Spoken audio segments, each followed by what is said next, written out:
On our wedding day, a woman walked in with 3 kids claiming she is his wife, but what I saw when the moment that was supposed to be the happiest day of my life turned into the most unforgettable nightmare. The church bells had just finished ringing, my gown shimmered under the warm glow of the chandeliers, and the guests sat with eager smiles as I held my bouquet, ready to pledge my forever. My heart raced with excitement as I looked at the man waiting for me at the altar, the man I thought I knew better than anyone else. But just as the officiant began to speak, the heavy wooden doors at the back of the church swung open with a loud creak. Gasps filled the room as a woman stepped inside, her face stern and her hand tightly gripping 3 small children who looked weary and confused. The woman's voice cut through the silence like a knife. "You can't marry him. He's already my husband, and these are our children." I felt the world tilt beneath my feet. My bouquet slipped from my trembling hands, scattering roses across the aisle. The church was no longer filled with joy but with whispers, shock, and disbelief.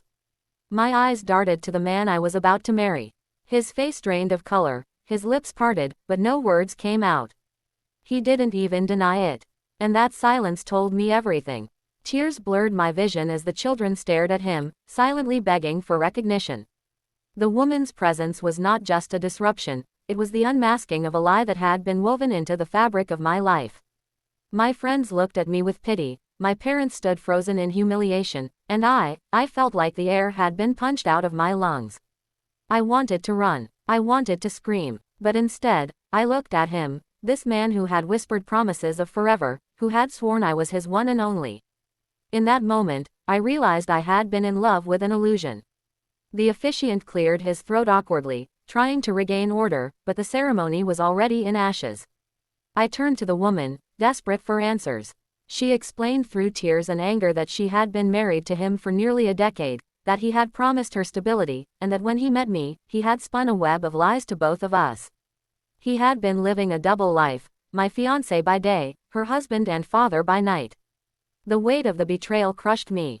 I couldn't stay there, not for another second. Lifting my gown, I fled down the aisle, past the whispers and judgment, out into the cold air that felt sharper than any blade. He followed me, calling my name, begging me to understand, but I refused to stop. In the days that followed, I collapsed into grief. My family tried to console me, but nothing could numb the humiliation. Everywhere I turned, there were reminders of the life I almost stepped into. My phone buzzed with messages of pity from guests, and the story spread like wildfire in our community. It felt as though my pain was on public display, as if my broken heart had become everyone else's entertainment.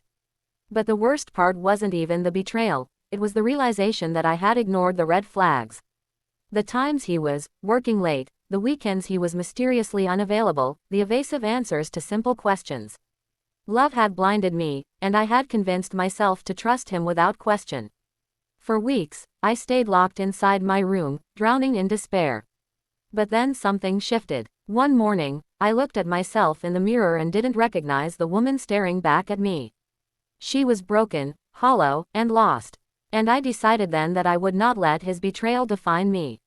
I blocked his number, cut off all communication, and poured my pain into rebuilding my life.